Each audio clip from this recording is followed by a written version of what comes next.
সম্প্রতি এক সাক্ষাৎকারে জীবনে অনেক অজানা ঘটনা শেয়ার করেছেন বলিউড তারকা আমির খান। ব্যক্তিগত জীবন থেকে চলচ্চিত্রের নানা গল্প এদিন তুলে ধরেন তিনি।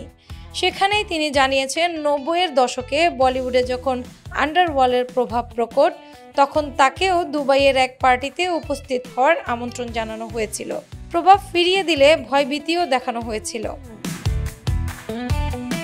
১৯৮০ থেকে ৯০ বলিউডে এ সময়টা শাসন করেছেন আন্ডারওয়ার্ল্ডের মাফিয়ারা। বলিউডের যে কোনো কাজে তাদের কথাই ছিল শেষ কথা। সম্প্রতি দ্য লন্ডন টপের সঙ্গে একান্ত সাক্ষাৎকারে নিজের একটি ঘটনা তুলে ধরলেন আমির। তিনি বলেন, মধ্যপ্রাচ্যের একটা পার্টিতে আমন্ত্রণ পেয়েছিলাম, সম্ভবত দুবাইয়ে। আমি সেখানে যাইনি। শুটিং চলাকালীন কিছু লোক দেখা করতে এসেছিল। আন্ডারওয়ার্ল্ডের লোক হিসেবে নিজেদের পরিচয় দিচ্ছিল। তারা আমাকে পার্টিতে যেতে বলে। স্পষ্ট জানিয়ে দেই, আমার সেখানে যাওয়া উচিত নয়। তখন অনেক টাকার প্রস্তাব দেওয়া হয়।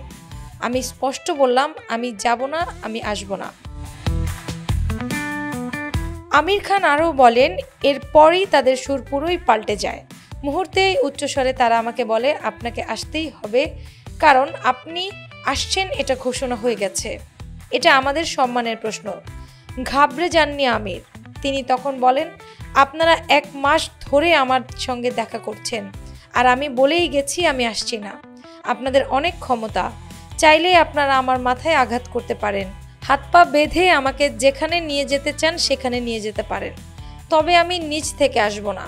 যদি চান আমাকে জোর করে যেখানে নিয়ে যেতে চান সেখানেই নিয়ে যান। অভিনেতা জানান, এরপর ওরা যোগাযোগ বন্ধ করে দেয়। এনিয়া আক্তার, বাংলা বাজার পত্রিকা।